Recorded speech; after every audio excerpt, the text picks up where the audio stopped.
هبت هبوب العز ودعدع هواها في عرس بنت حي والله نباها، في عرس فاطمة شيخة الزين كلها، إعجاز شعوري ما يوصف حلاها، إعجاز شعوري ما يوصف حلاها. عروسنا فاطمة فريدة ملامح على الوصايف عاليا مستواها، في ساحة الميدان تمشي وتختال، والورد ينبت في مواطي خطاها، والورد ينبت في مواطي خطاها. ومتباهية بالحسن والزين كله، من حقها بالزين يوم انتباها، بنت لفالح جعله بروض وجنان، اللي على عز الطبايع غداها، اللي على عز الطبايع غداها. ومن امها تاخذ جزيلات الاوصاف، هي ماخذه من ام صالح حلاها، وخذاها خالد طليق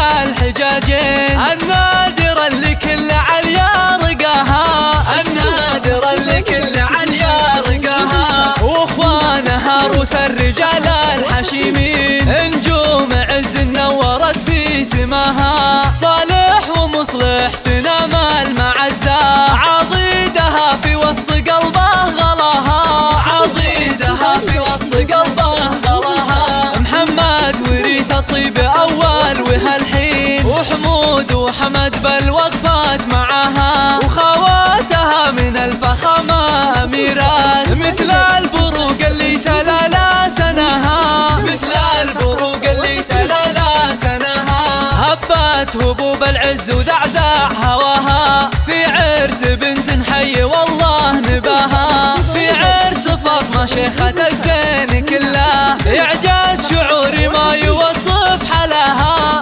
إعجاز شعوري ما يوصف حلاها. عروسنا فاطمة فريدة ملامح على الوصايف عاليا مستواها، في ساحة الميدان تمشي وتختال، والورد ينبت في مواطي خطاها، والورد ينبت في مواطي خطاها. ومتباهية بالحسن والزين كله، من حقها بالزين يوم انتباها، بنت لفالح جعله بروض وجنان، اللي على عز الطبايع غداها، اللي على عز الطبايع غداها. ومن امها تاخذ جزيلات الاوصاف، هي ماخذه من ام صالح حلاها، وخذاها خالد طليق الحجاجين، النادر اللي كل عليا رقاها، النادر اللي كل عليا رقاها. واخوانها روس الرجال الحشيمين، نجوم عز نورت في سماها، صالح ومصلح